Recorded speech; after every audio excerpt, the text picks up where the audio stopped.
দর্শক আপনি যখন দেখবেন আপনার ধানের পাতা খেয়ে পাতাকে এভাবে ঝাঁঝরা করে ফেলছে, দর্শক পোকা না চিনার কারণে এবং ক্ষতির লক্ষণ না চিনার কারণে আপনি দিশেহারা হয়ে যান। আপনি এনে পুরাতন কীটনাশক স্প্রে করেন, কোনো কাজ হচ্ছে না। একদিকে তো পোকা মরেই না, অন্যদিকে বন্ধু পোকাগুলো মারা যায়, আপনার উৎপাদন খরচ বেড়ে যায় এবং ফসলের ফলন ধ্বংস হয়ে যায়। আজকের পর্বে থাকছে আপনি কোন বন্ধু পোকাগুলো দিয়ে ধানের এই শত্রু পোকাটিকে মারতে পারেন এবং ফোর্থ জেনারেশনের কোন কীটনাশকটি একবার স্প্রে করেই আপনি এই ধানের লম্বা সরু উচ্চুঙ্গা দমন করে ফেলতে পারেন। আজকের পর্বে থাকছে তার বিস্তারিত। এই ধানের জমিতে 232 ধরনের পোকার আক্রমণ হয়। এর মধ্যে 20 থেকে 30টি পোকা হচ্ছে ধানের অধিকতর ক্ষতিকর পোকা এবং এর মধ্যে প্রায় 20টি পোকা রয়েছে ধানের প্রধান ক্ষতিকর পোকা। দর্শক, কৃষিতে বিশ্ব ইউটিউব চ্যানেলে এই ধানের প্রধান 20টি ক্ষতিকর পোকা সম্পর্কে বিস্তারিত জানিয়ে আসছি।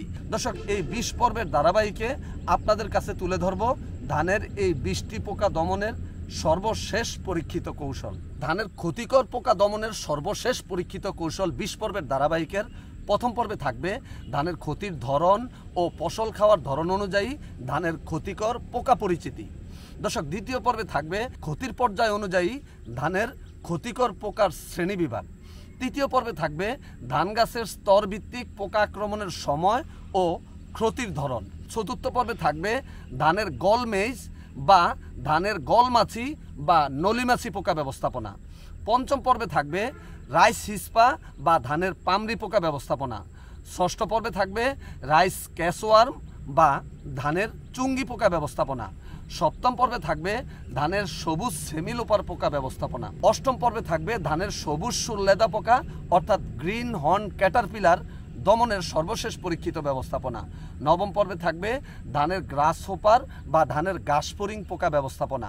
দশম পর্বে থাকবে ধানের লং হর্ন ক্রিকেট বা ধানের লম্বা সুর উচ্চুঙ্গা ব্যবস্থাপনা। 11তম পর্বে থাকবে WBPS অর্থাৎ হোয়াইট ব্যাকড প্লান্ট হোপার বা সাদা পিট ঘাসফড়িং পোকা ব্যবস্থাপনা। 12তম পর্বে থাকবে ধানের মিলিবাগ বা ধানের ছাত্রা পোকা ব্যবস্থাপনা।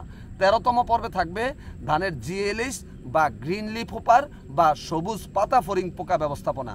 দর্শক, 14তম পর্বে থাকবে ধানের থ্রিপস বা চুলচুলে পোকা ব্যবস্থাপনা। 15তম পর্বে থাকবে ধানের এয়ার কাটিং ক্যাটারপিলার বা ধানের শীষ কাটা লেদা পোকা ব্যবস্থাপনা। 16তম পর্বে থাকবে রাইস সোয়ামিং ক্যাটারপিলার অর্থাৎ ধানের লেদা পোকা ব্যবস্থাপনা। 17তম পর্বে থাকবে ধানের স্কিপার পোকা ব্যবস্থাপনা। 18তম পর্বে থাকবে ধানের আঁকা বাঁকা পাতা ফড়িং বা জিগজাক লিফ হোপার ব্যবস্থাপনা। 19তম পর্বে থাকবে কীটনাশক বা বিষ ছাড়াই কিভাবে এই ধানের সকল ক্ষতিকর পোকা দমন করতে পারবেন সেই কৌশল। 20তম পর্বে থাকবে আপনি কখন এই ধানে কীটনাশক প্রয়োগ করবেন অর্থাৎ ETL ইকোনমিক থ্রেশহোল্ড লেভেল অর্থাৎ বিভিন্ন প্রকার অর্থনৈতিক ক্ষতিসীমা আপনাদের সামনে তুলে ধরব 20তম পর্বে। এবং এই পর্বেই আপনি জানবেন ধানে আপনার পোকার আক্রমণের কোন পর্যায়ে আপনি রাসায়নিক কীটনাশক প্রয়োগ করবেন এবং কোন রাসায়নিক কীটনাশক কিভাবে প্রয়োগ করবেন বিস্তারিত তথ্য। দর্শক, আপনি যদি ধান চাষি হয়ে থাকেন তাহলে কিন্তু আপনার এই 20টি পর্ব দেখা অত্যন্ত জরুরি। আসসালামু আলাইকুম, আমি মনিরুজ্জামান, উপসহকারী কৃষি অফিসার, বরুড়া, কুমিল্লা। দর্শক, আপনারা ধানের 20টি ক্ষতিকর পোকা ফোর্থ জেনারেশনের কীটনাশক দিয়ে কখন কিভাবে দমন করবেন বিস্তারিত 20 পর্বে দেখে আসছেন। আজকে থাকছে 10ম পর্ব। দর্শক, এই পর্বে থাকছে ধানের লং হর্ন ক্রিকেট বা লম্বা সুর উচ্চুঙ্গা দমনের সর্বশেষ কৌশল। ভিডিওটি অত্যন্ত গুরুত্বপূর্ণ, তাই ভিডিওটি না টেনে পুরো ভিডিওটি দেখার বিনীত অনুরোধ রইল। দর্শক, আপনারা বাড়িতে কিন্তু স্মার্ট টিভি অথবা বড় স্ক্রিনে এখন ইউটিউব চ্যানেল দেখেন। আপনাদের জন্য কৃষিতে বিশ্ব ইউটিউব চ্যানেলে নতুন সংযোজন করা হয়েছে 4K আলট্রা HD অর্থাৎ 4K আলট্রা হাই ডেফিনেশনের ভিডিও। দর্শক, পুরো ভিডিও জুড়েই আপনারা জীবন্ত সবকিছু দেখতে পাবেন। দর্শক, কৃষিতে বিশ্ব ইউটিউব চ্যানেলে পরামর্শমূলক 5 শতাধিক ভিডিও রয়েছে, সর্বশেষ পরীক্ষিত কৌশল এবং ফোর্থ জেনারেশনের কীটনাশক, রোগনাশক এবং হরমোন বা ভিটামিনের তথ্য আপনারা জানতে পারবেন 30টিরও অধিক জৈব বালাইনাশক তৈরির কৌশল। দর্শক, এই কৃষিতেই বিশ্ব ইউটিউব চ্যানেলের সবগুলো ভিডিও নিজেরা দেখবেন এবং ফেসবুকে শেয়ার করে সারা দেশের মানুষের পাশে দাঁড়াবেন। নিশ্চয়ই প্রত্যেকটি উপকারী পরামর্শ শেয়ার করা সদকাতুল জারিয়া। চলুন দর্শক, আমরা প্রথমেই জেনে নেই লম্বা সুর উচ্চুঙ্গার পোকার পরিচিতি।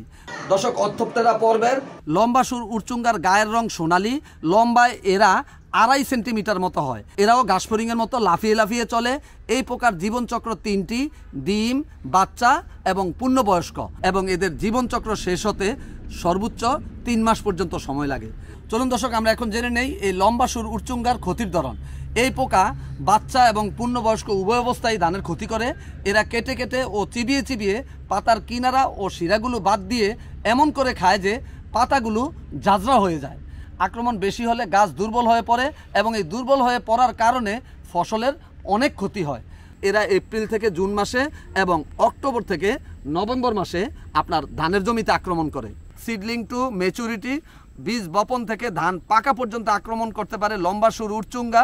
বিভিন্ন প্রজাতি একসাথে অনেক সংখ্যায় এরা জমিতে আক্রমণ করে। আউশ মৌসুমে এই প্রকার প্রাদুর্ভাব বেশি হলেও বোরো এবং রোপামন মৌসুমে এরা আক্রমণ করে থাকে। চলুন দর্শক, আমরা এখন জেনে নেই এই লম্বা সুর উড়চুঙ্গার সর্বশেষ দমন ব্যবস্থাপনা। আগাছা ও বিকল্প পোষক মুক্ত এলাকায় বীজতলা তৈরি করতে হবে। জমি রোপণের সময় রোপণের দূরত্ব লাইন থেকে লাইন 20 সেন্টিমিটার এবং সারি থেকে সারি 20 সেন্টিমিটার দিয়ে যদি আপনারা জমি রোপণ করেন এবং 8 থেকে 9 লাইন পর যদি 1 লাইন ফাঁকা দিয়ে বাম্পার দেন, তাহলে কিন্তু এই পোকার আক্রমণ কম হয়। এছাড়াও আপনারা জমি রোপণের সাথে সাথে প্রতি একরে 40টি গাছের ডাল বা বাঁশের কঞ্চি পুঁতে দেন, তাহলে কিন্তু এই লম্বা সুর উড়চুঙ্গা পূর্ণবয়স্ক পোকাকে খেয়ে ফেলবে। সকল চাষি মিলে একই সময়ে ধান চাষাবাদ করতে হবে, অর্থাৎ সমকালীন চাষাবাদ করতে হবে।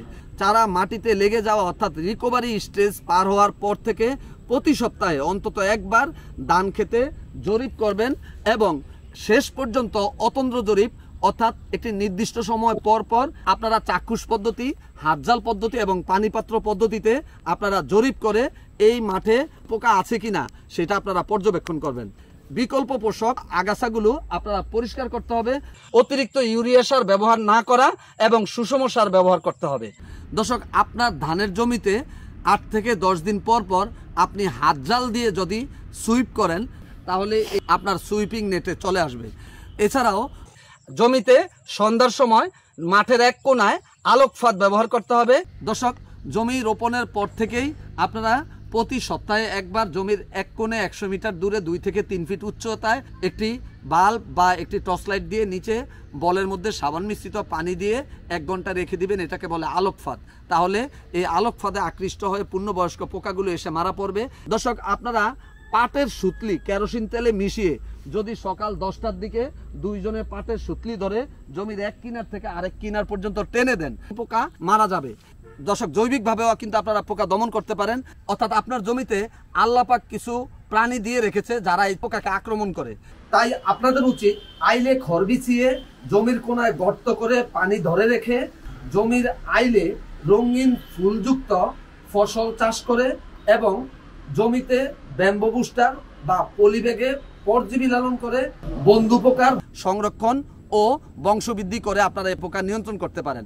দর্শক, এই যে এখন সকালবেলা দেখবেন অনেক কৃষকরাই এই কীটনাশক স্প্রে করে, আবার কীটনাশকের সাথে রোগনাশক, হরমোন, ভিটামিন একত্র করে স্প্রে করে, আবার যেই পোকার জন্য যেই কীটনাশক সেটা স্প্রে না করে একাধিক কীটনাশক একত্র করে স্প্রে করে। এই এলোপাতারি কীটনাশক প্রয়োগ বন্ধ করে আপনারা এই পোকা নিয়ন্ত্রণ করতে পারেন।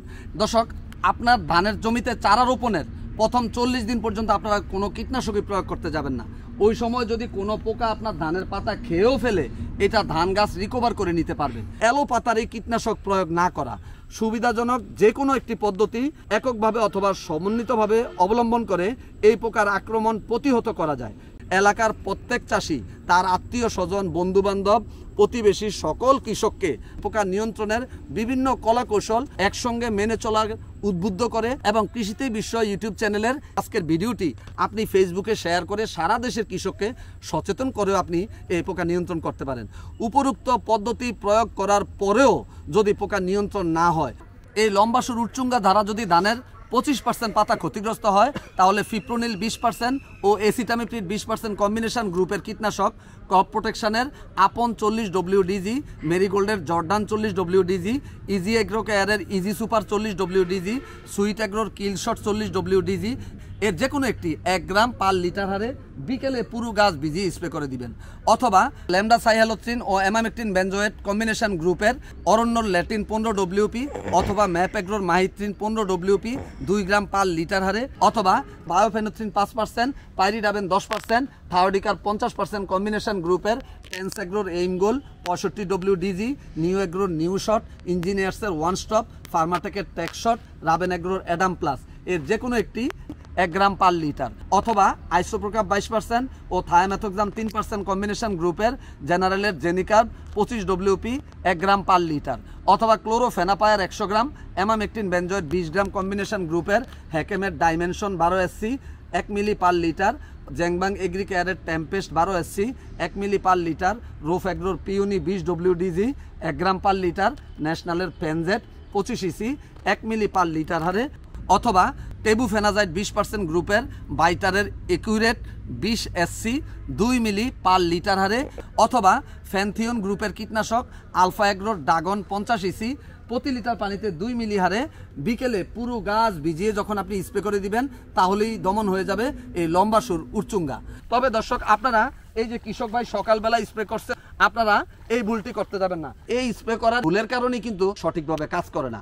প্রথম ভুলটি করেন আপনারা যত শতাংশ জমি অর্থাৎ আপনার জমি যদি 50 শতক হয় আপনার পানি নিতে হবে 100 লিটার। এই 100 লিটার পানিতে প্রতি লিটার হিসাবে আপনারা বিকেলে পুরো গাছ ভিজিয়ে যখন আপনি স্প্রে করে দিবেন তাহলেই দমন হয়ে যাবে এই লম্বা সুর উরচুঙ্গা। দর্শক ধানের ক্ষতিকর পোকামাকড় দমনের সর্বশেষ কৌশল 11তম পর্বে আসছে WBPH অর্থাৎ হোয়াইট বেকড প্লান্ট হোপার বা সাদা পিট গাছফড়িং পোকা দমনের সর্বশেষ দমন কৌশল। তাই 11তম পর্বটি দেখার আমন্ত্রণ জানিয়ে শেষ করছি 10ম পর্ব। ভালো থাকবেন, ভালো রাখবেন এই প্রত্যাশায় শেষ করছি। আল্লাহ হাফেজ। দর্শক যারা আমার চ্যানেলটি আজকেই প্রথম দেখছেন তারা পরবর্তী ভিডিওটি দেখতে চ্যানেলটি এভাবে সাবস্ক্রাইব করে পাশে থাকা বেল আইকনটিতে অল ক্লিক করে আমার সঙ্গেই থাকুন। এভাবে একটি একটি করে প্রযুক্তি ছড়িয়ে যাবে সারা দেশের কৃষক ভাইদের কাছে।